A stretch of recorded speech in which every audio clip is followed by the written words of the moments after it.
From the far corners of the earth, youth sends delegates to the International Student Assembly in Washington. Youth seeking an answer. Youth charting the course it must take in the world after the war.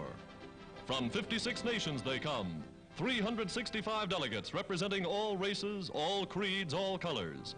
Some are refugees from homelands under the domination of the invader.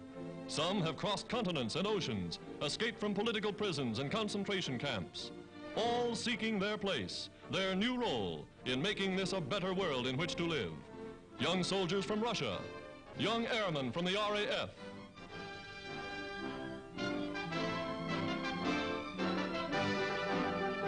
students from centuries-old China, students from Japanese-dominated Korea, rallied beneath the banner of the United Nations. In their hands, the future of generations to come. Hindus, representing India's 350 millions. Germans, fugitives from a land in which there is no longer freedom. All under one roof hear President Roosevelt's message broadcast to the world in 31 languages.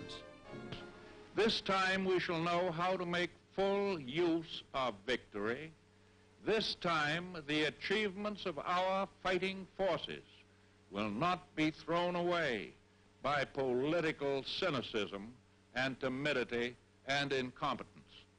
We must work and we must fight to ensure that our children shall have and shall enjoy in peace their inalienable rights to freedom of speech, freedom of religion, freedom from want, and freedom from fear. Only on those bold terms can this total war result in total victory.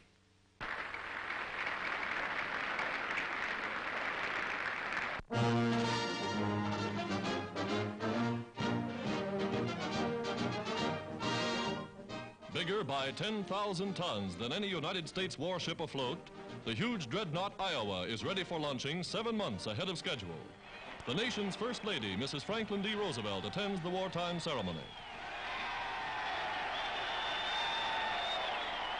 The wife of Vice President Wallace sponsors the Iowa, named in honor of her native state.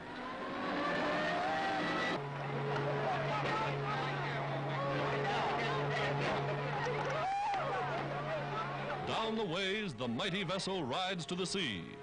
Armament and batteries a naval secret, the Iowa is said to be the most powerful capital ship ever launched.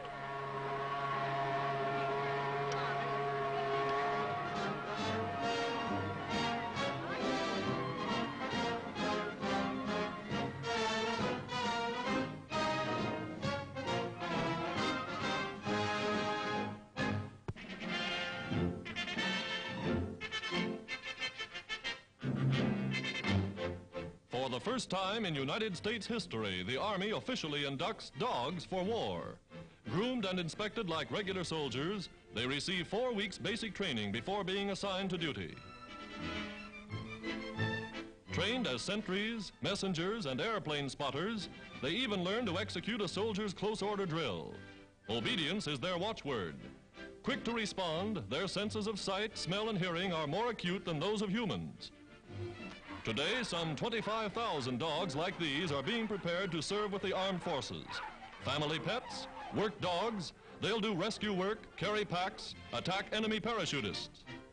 Faithful to the end, Army dogs prove again that they're man's best friend.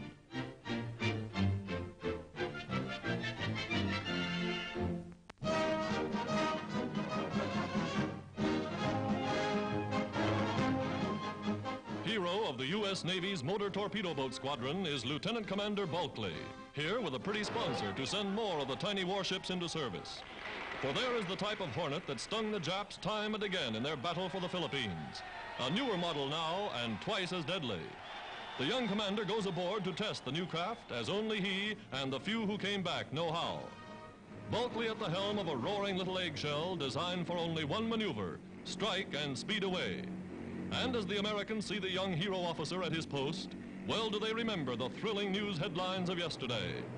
Bulkley and his torpedo boats strike the Japs, an aircraft carrier, a tanker, 2 cruisers, landing barges, destroyers, and bombers blasted to bits. Sinking 100 times their own tonnage, Bulkeley's outnumbered squadron wrote naval history in the China Sea. In just such craft as these, the commander snatched General MacArthur from Corregidor, saw him safely on his way to Australia. Tiniest warships of the Navy, they've earned their salt, and more are on the way.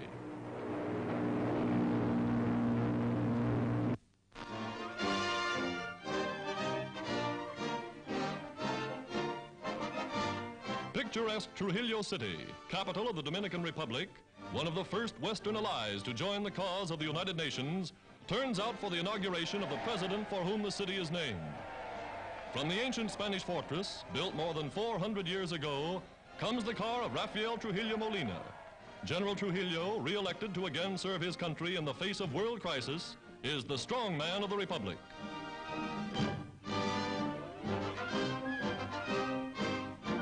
Guarding a strategic coastline, the Dominican Army, small though efficient, is ready to do its part in defending the Western Hemisphere.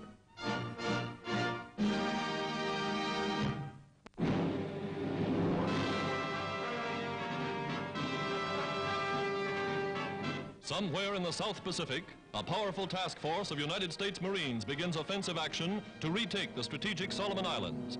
Dramatic prelude to one of the most significant battles yet fought in the Japanese theater of war.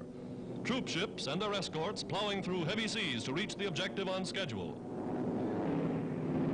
Rendezvous.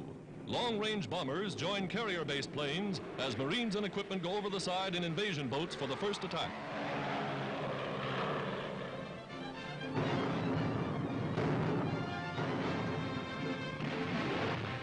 Until the exact second set for departure, landing boats circle the rendezvous as ship batteries lay down a withering barrage of flaming steel.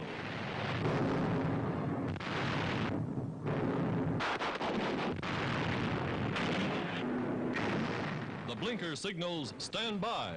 Shore installations are aflame from the incessant pounding of the big guns.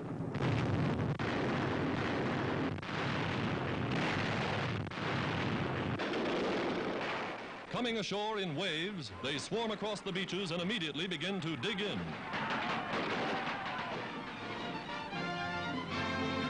They find Japanese signs, a hastily abandoned Japanese camp, food still upon the mess tables.